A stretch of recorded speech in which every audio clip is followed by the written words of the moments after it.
Então, acompanhamos agora o discurso do presidente do Congresso e do Senado, o presidente Rodrigo Pacheco. Senadoras da República, deputados e deputadas federais, com a permissão também do nosso eterno presidente José Sarney, em nome do Congresso Nacional, eu saúdo de maneira muito especial o senhor presidente da República, Luiz Inácio Lula da Silva, o senhor vice-presidente da República, Geraldo Alckmin, o senhor presidente do Supremo Tribunal Federal, ministro Luiz Roberto Barroso, o senhor presidente do Tribunal Superior Eleitoral, ministro Alexandre de Moraes, a ex-presidente do Supremo Tribunal Federal, ministra Rosa Weber, em nome de quem cumprimento todos os magistrados, o senhor Procurador-Geral da República, Paulo Gonet, a governadora do estado do Rio Grande do Norte, ex-senadora desta casa, Fátima Bezerra, em nome de quem saúdo todos os governadores e governadoras de estado, meu estimado vice-presidente do Senado Federal, senador veneziano Vital do Rego, a relatora da Comissão Parlamentar de Inquérito e presidente da Comissão Permanente de Defesa da Democracia do Senado Federal, minha estimada senadora Elisiane Gama. Saúdo a representante das organizações da sociedade civil brasileira, Aline Souza, em nome de quem cumprimento todos os representantes dos movimentos sociais aqui presentes. Os senhores ministros de Estado, os senhores prefeitos municipais, os senhores parlamentares estaduais, me permito saudar o presidente da Assembleia Legislativa do meu estado de Minas Gerais, Tadeu Martins Leite, todos os nossos embaixadores, embaixadoras, encarregados de negócio, na pessoa do embaixador Faro Ramos, embaixador de Portugal no Brasil. É uma alegria neste recinto que constitui a expressão mais pura da democracia, o Congresso Nacional, recebê-los. Este ato de hoje não é um ato político comezinho, tampouco um ato de força. Este não é um ato meramente simbólico também. Esse momento é um momento de reafirmação da força da democracia brasileira e o nosso compromisso com os valores democráticos. Os inimigos da democracia, que não representam a vontade popular, recorrem à desinformação, à desordem, ao vandalismo, para simular uma força que não possuem. Os inimigos da democracia disseminam ódio para enganar e recrutar uma parcela da sociedade. Os inimigos da democracia usam um falso discurso político para ascender ao poder, para nele se manterem de maneira ilegítima e para dissimular suas reais intenções. As instituições republicanas, por outro lado, são verdadeiramente fortes. Fortes porque respaldadas pelo mais elementar dos poderes, aquele que emana do povo. E quem tem força não precisa demonstrá-la de maneira vã. Quem tem força não recorre à bravata. Quem tem força tem o respaldo popular, tem o respaldo da lei e tem o respaldo da Constituição Federal. Esclareço que esse ato é um ato de reafirmação. Reafirmação da opção democrática feita pelo povo brasileiro. Reafirmação de que a defesa da democracia é uma ação permanente e constante. Reafirmação da maturidade e da solidez de nossas instituições. Um ano após os abjetos atos golpistas contra a sede dos três poderes, cá estamos, presidente Lula, presidente Barroso, representantes do Executivo, do Legislativo, do Judiciário, do Ministério Público, da sociedade civil, para celebrar a democracia brasileira.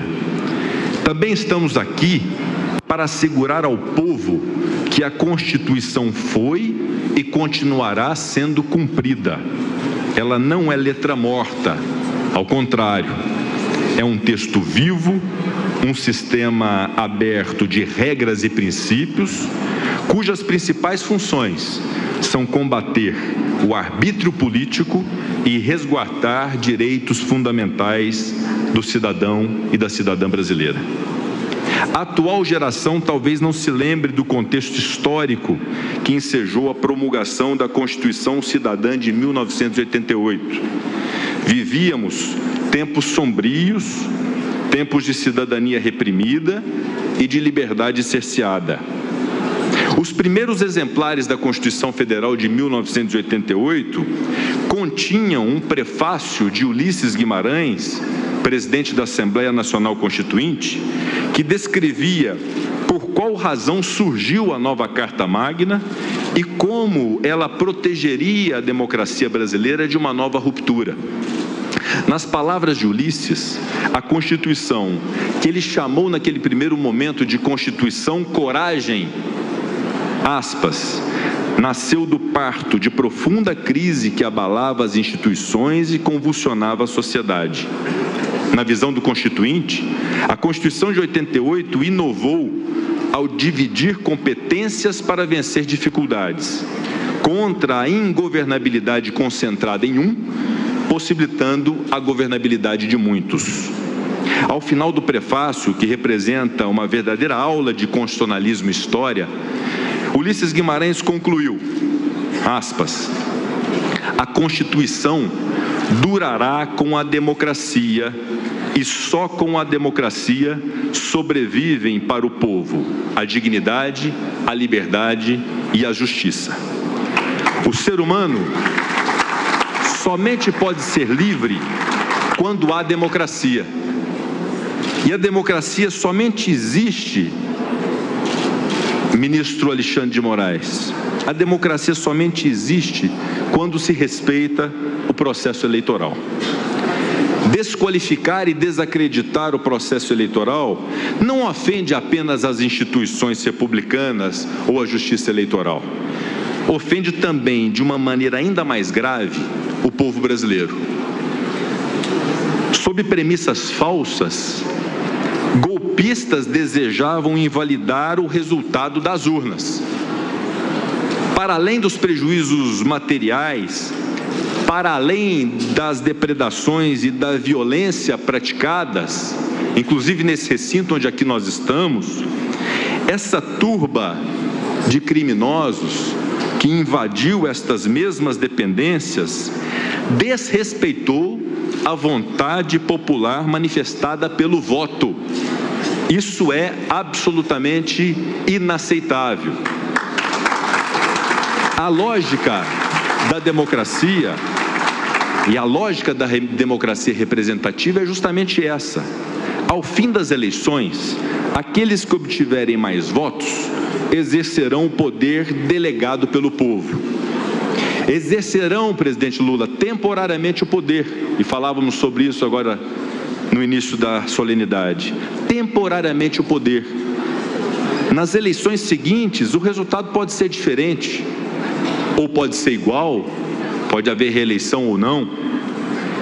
Eis um outro conceito muito caro à democracia e que demonstra a sua vitalidade: a real possibilidade de alternância de poder. Aceitar com naturalidade e grandeza de espírito a vitória de um candidato com o qual não simpatizamos é dever cívico de todos nós. Isso não quer dizer que não possamos nos manifestar a discordância, eventual desagrado em relação às políticas de um governo. A oposição, aliás, faz parte da democracia. A oposição mantém viva a democracia. A Constituição garante a liberdade de expressão, a livre manifestação do pensamento vedado ao anonimato, os demais direitos das minorias, de modo que uma derrota nas urnas não significa a supressão política deste ou daquele grupo. Como sintetizou o professor Alberto do Amaral Júnior, a democracia é o governo da maioria com a proteção da minoria. Mas essa proteção não significa definitivamente que os insatisfeitos possam recorrer ao terror, ao caos, à intentona. Nada, absolutamente nada, justifica o que ocorreu em 8 de janeiro de 2023. Os poderes legislativo, executivo e judiciário souberam dar pronta resposta à ameaça. Para tanto, agiram com plena legitimidade popular, pois, ao contrário de golpistas, atuam de acordo com a Constituição. Neste ato em que se celebra a maturidade e a solidez de nossa República, digo a todos os brasileiros, no alto da posição de presidente do Congresso Nacional Brasileiro, que os poderes permanecem vigilantes contra traidores da pátria, contra essa minoria que deseja tomar poder ao arrepio da Constituição. De modo específico, afirmo que o Congresso Nacional é esteio seguro da democracia. Estaremos sempre abertos ao debate, estaremos sempre abertos ao pluralismo e ao dissenso, mas nunca toleraremos a violência, o golpismo, o exercício arbitrário de razões, o desrespeito à vontade do povo brasileiro. Há algo urgente que anda ao lado da defesa da democracia e que demanda igualmente nossa atenção, meus caros colegas parlamentares aqui presentes. Precisamos trabalhar para garantir o bem-estar da população brasileira. É difícil assimilar na plenitude os valores democráticos quando se convive com violência, com fome, com desigualdade, com desemprego, com radicalismo político e ideológico. O resultado que se tem dos atos antidemocráticos e dos crimes que aqui ocorreram em 8 de janeiro de 2023 é o surgimento de uma responsabilidade que se impõe a cada representante dos poderes da República, a cada representante dos entes federados, a cada agente público e a cada cidadão e cidadã. Precisamos trabalhar em harmonia, buscando o consenso pelo diálogo. Os entes federados devem atuar para que as políticas públicas possam efetivamente chegar à população. Para tanto, o Brasil precisa de algo muito importante, de união, presidente Lula, de manifestações de união, de manifestações de pacificação. Só assim nós vamos vencer a polarização que nos divide, que nos enfraquece enquanto nação. Invocamos nesse sentido, portanto, um compromisso geral e mútuo de superação dessa fase de divisão que atormenta o Brasil. Invoquemos um compromisso geral para que trabalhemos lado a lado para garantir algo que é básico, mas é tão caro a todo o brasileiro, a sua própria dignidade.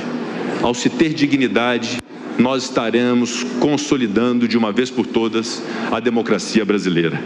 Se pudermos garantir essa dignidade, a democracia em nosso país, tenho certeza, seguirá inabalada. E por fim, como presidente do Congresso e comungando também do entendimento do presidente da Câmara dos Deputados, Arthur Lira, há um ano nós temos essas grades que cercam o Congresso Nacional, impostas pelas circunstâncias do desagravo e do que nós vivemos no triste 8 de janeiro de 2023. É chegada a hora, em 8 de janeiro de 2024, um ano após esta tragédia democrática do Brasil, abrir o Congresso Nacional para o povo brasileiro.